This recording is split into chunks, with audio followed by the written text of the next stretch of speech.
Olá, seja mais uma vez bem-vindo ao Universo da História. Hoje a gente está aqui, eu, Lucas Baura, e pela primeira vez a Amanda Duarte, sendo recebida aqui no canal. Amanda, obrigado por ter vindo gravar com a gente, ter topado gravar. Espero que venha mais vezes, né? E pessoal, hoje a gente está aqui para falar de filme, né? Provavelmente esse vídeo está sendo lançado agora, período em que as pessoas estão de férias, período em que muita gente que trabalha, que estuda, está de férias, e é geralmente um momento em que a gente consegue colocar os nossos filmes, as nossas séries em dias, ver aqueles lançamentos que foram lançados durante o ano e de repente não deu tempo para a gente ver. E pensando nisso, nós, do canal Universo da História, a gente está lançando aí uma série de análises de filmes. Na realidade a gente vai colocar aqui na descrição para vocês todos os filmes que já foram analisados aqui no canal e vamos dar continuidade, seguir analisando esses filmes. E veja, você que está assistindo, não deixe de se inscrever no canal, não deixe de dar like, de comentar o que você está achando, de fazer sugestões de vídeos para nós, porque isso faz com que o nosso projeto cresça, aumente, né? Que os comentários de vocês são fundamentais para que os nossos vídeos estejam repercutindo e com isso vocês ajudam o nosso projeto a continuar crescendo e nós a continuar produzindo para vocês. Beleza? Pessoal, hoje a gente vai falar de um filme lançado no ano de 2015, o filme Ponte dos Espiões. Sabe que para nós, pesquisadores da área de história, esses filmes históricos, eles são um prato cheio para que a gente analise, para que a gente busque entender todas as questões pormenores desses filmes, né? Entender como que os diretores se envolvem com essas temáticas, se por trás desses filmes existem intenções propagandísticas, comerciais ou até mesmo ideológicas, né, num sentido didático também. Então, esses filmes são, né, um prato cheio, como eu disse, para que a gente busque entender todas essas questões que envolvem essas produções cinematográficas. E hoje a gente vai falar do filme Ponte dos Espiões, dirigido pelo Steven Spielberg, né? Um diretor renomadíssimo, premiadíssimo, né? Tem vários filmes. Esse filme em específico trata do período da Guerra Fria, né? A gente pode, porventura, em outros vídeos, vir a falar de filmes produzidos no contexto da Guerra Fria também, que também são muito interessantes para que a gente possa analisar. Esse não foi lançado em 2015, né? Mas é um filme que ambientaliza muito bem a Guerra Fria. E o Steven Spielberg tem uma questão, parece que pessoal, com essa temática, né? Tem vários outros filmes lançados sobre Segunda Guerra Mundial, sobre Guerra Fria, né? E assim, é um diretor que, para além desses temas, tem outros tantos, né? Vai de Guerra Fria, Segunda Guerra Mundial, até, sei lá, tubarões, dinossauros e invasões alienígenas. Mas acho que, de qualquer forma, ele sempre cumpre muito bem, sempre entrega muito bem a proposta dos filmes dele. São filmes ótimos, eu particularmente gosto bastante. Sim. E esse, em especial, acho que entrega muito bem, né, Amanda? Sim, com certeza. O filme do Spielberg, ele tem mais de 100 filmes dentro da carreira dele. E esse sendo um filme que ele faz em parceria com Tom Hanks, é a quinta parceria deles aí, perdendo só para o Harrison Ford, que em 2021 vai lançar o como que é o nome? Não sei, enfim, pelo que você falou, Tom Hanks é um dos atores que mais produz filme com o Spielberg. Sim, ele participou de 5 filmes com o Spielberg.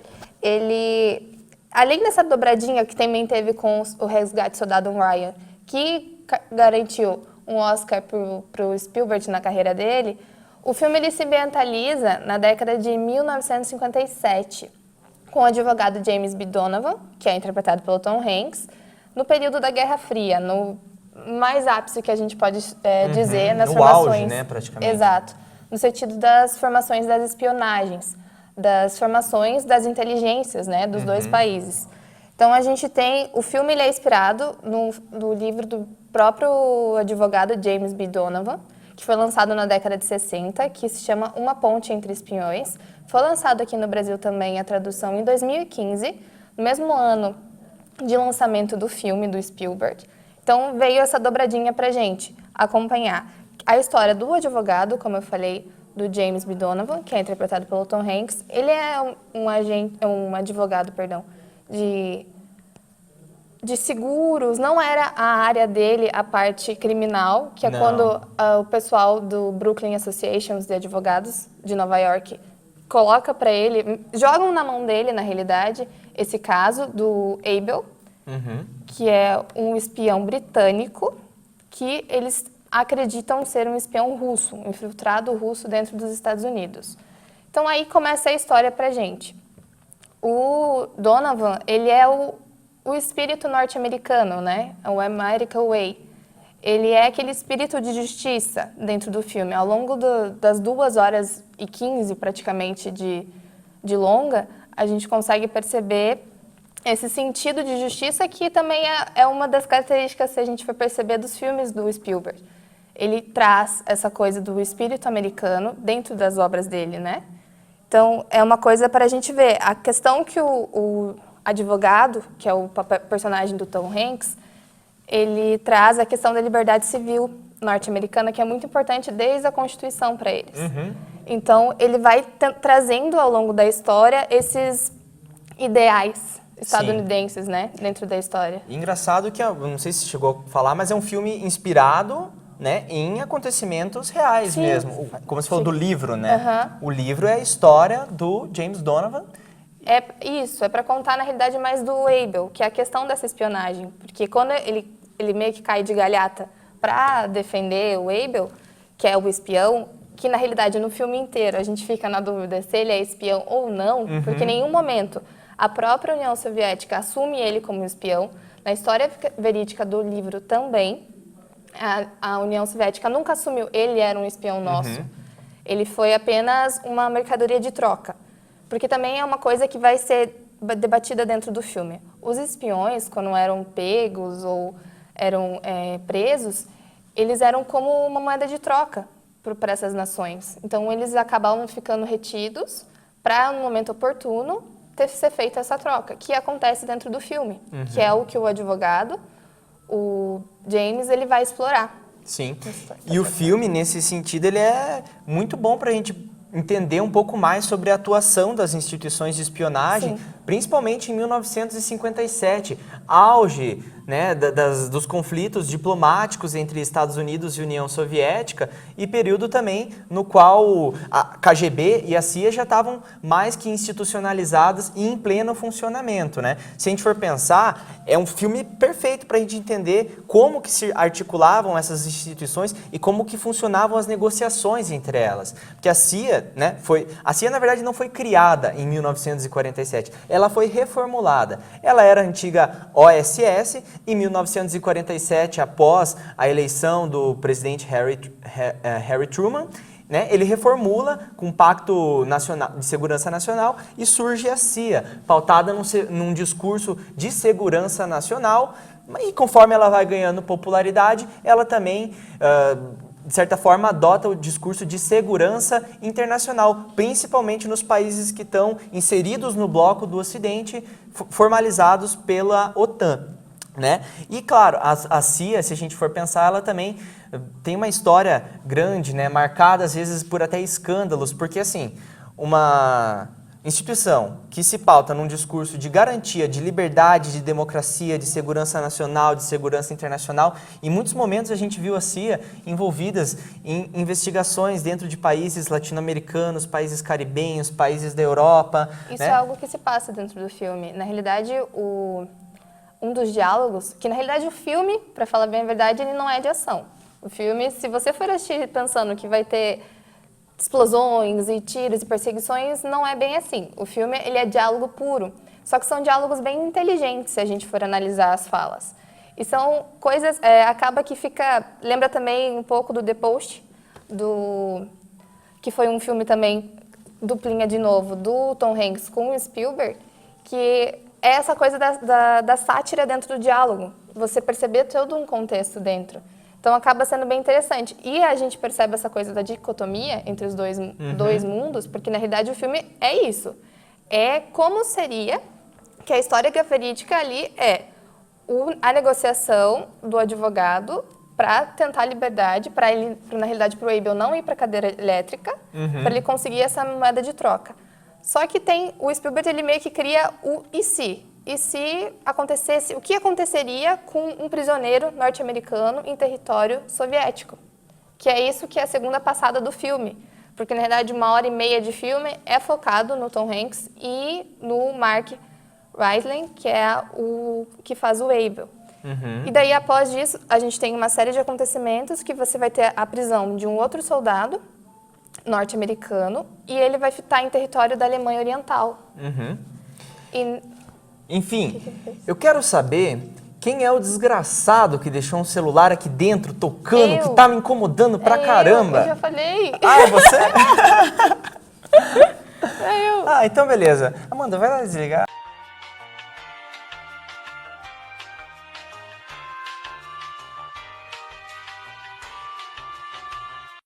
Bom, voltando aqui agora, depois de um telefone que abrilhantou a nossa gravação. Bom, pessoal, eu acho que o substrato que a gente pode comentar é que esse filme é perfeito para a gente entender como funcionavam as relações diplomáticas, né, e as negociações, principalmente porque a Guerra Fria, visto que é um conflito indireto, no qual não acontecem ataques indiretos entre as duas maiores superpotências do século XX, Estados Unidos e União Soviética, essas instituições elas tiveram um papel fundamental para negociar, né, para tentar apaziguar, às vezes frear a possibilidade de que esses conflitos indiretos se materializassem numa guerra de proporções... Exato, né? de realmente se acontecer, né? Sim. Guerras por fato. Só que uma das falas do filme, que tem um personagem que é um diretor da CIA, se não me engano, ele faz que, na realidade, são guerras de informações. Não é uma guerra de confronto armado, mas é essa corrida de quem consegue mais informações um do outro. Exatamente. Enquanto a CIA atuava nos Estados Unidos com esse discurso que eu falei, né, das garantias, das liberdades, das democracias e da segurança, né, ela também atuava externamente buscando entender quais seriam os próximos passos da União Soviética para frear qualquer possibilidade de que acontecessem revoluções no mundo, enquanto que do outro lado a instituição de espionagem soviética, a KGB, né, reformulada em 1954, após a morte de Stalin em 53, né, a NKVD, que existia antes, vira a KGB sob a gestão do Nikita Khrushchev. E aí a KGB foi uma mega instituição de espionagem, chegou a contar com um contingente de 480 mil pessoas trabalhando para ela, das quais 280 mil estavam voltadas só para investigações externas e 200 para interna. Por quê? Porque a KGB também funcionava como polícia política, atuando dentro da União Soviética para reprimir e frear qualquer tipo de aspiração contra-revolucionária contra o regime soviético, né?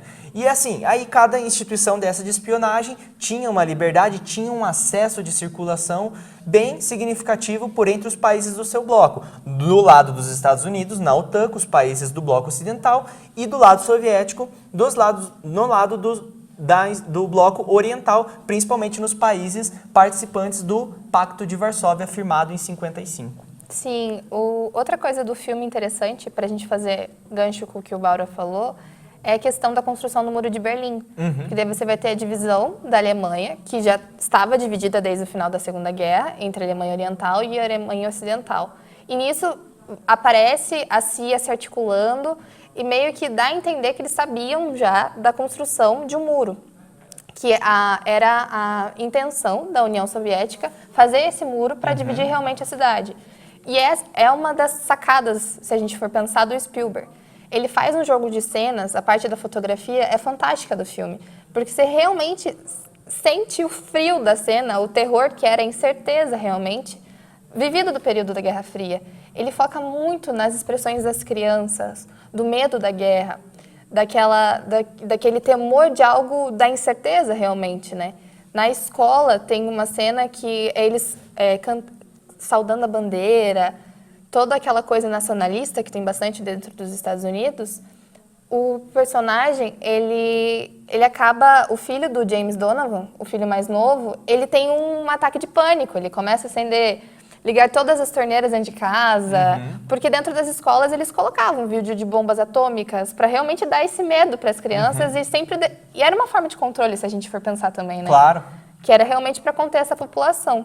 E quando a gente tem as cenas da Alemanha Oriental, aparece aquele segundo prisioneiro que eu comentei com vocês, que era do caso do soldado americano, que foi preso em território. Ele era um espião, realmente.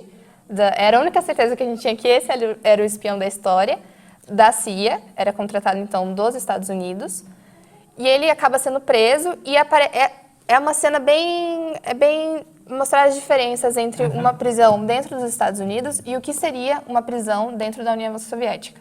A gente tem um lado muito mais frio, a coisa da tortura, de você não deixar o prisioneiro dormir, celas molhadas. E no caso da parte do quando o James Donovan está defendendo o Abel, você tem aquela questão da burocracia norte-americana, a gente vai ter a questão... O respeito aos direitos humanos. Do judiciário, você vai ter toda aquela coisa de que passa por essa instância, aí você recorre mais uma vez. Esse sentido realmente de justiça individual deles, ali dentro da Constituição. Para enaltecer a própria política, de certa forma, Com um pouquinho, certeza. Né? É a visão do Spielberg. Por se tratar de um filme partindo de uma representação norte-americana por um norte-americano, a gente consegue entender todas essas questões. É uma das coisas melhores que o Spielberg faz. Ele sabe que a gente brinca que tem 2 tipos de Spielberg. Tem o que faz entretenimento para a família, que é os filmes do Jurassic World, Jurassic Park, o ET, que o Bora comentou. Tubarão. Só que também tem aquela coisa daquele cidadão norte-americano, dele saber a visão que ele está passando dos Estados Unidos para o mundo. Então ele vende realmente essa coisa que é patriótico. A trilha sonora do filme é muito isso. Você tem tambores tocando quando há a troca dos prisioneiros, porque no final do filme você vai ter realmente a troca entre os seus prisioneiros, entre o soldado norte-americano e o espião. Você tem essa troca, você fica naquela insegurança, porque o Spielberg realmente reforça essa coisa, não endemonizando seria a palavra, mas ele carrega na mão no sentido de colocar a incerteza do que aconteceria no lado soviético. Você não sabe, a gente acha que o Abel morreu, só que no final ele dá nos créditos ele fala que não, ele conseguiu voltar para a família, então tudo mais. E acho que assim, né, finalizando aqui, eu acho que dá pra gente dizer que o filme de fato é um filme interessante, que entrega muito bem a proposta dele, né? E assim, é uma boa indicação, você que ainda não assistiu Ponte dos Espiões, vá lá, assista, comente aqui embaixo o que você achou, se você acha que a nossa análise faz sentido ou se não faz, né? Não deixe de fazer isso. Só falou besteira. Não tem problema, gente, não deixem de comentar, de dar like, compartilhar e ajudar o crescimento do projeto. Gostou do vídeo? Então, fique conosco, assista os próximos lançamentos Dedão e pra lembre-se, cima, compartilha. Até o agora também é história. Tchau, tchau!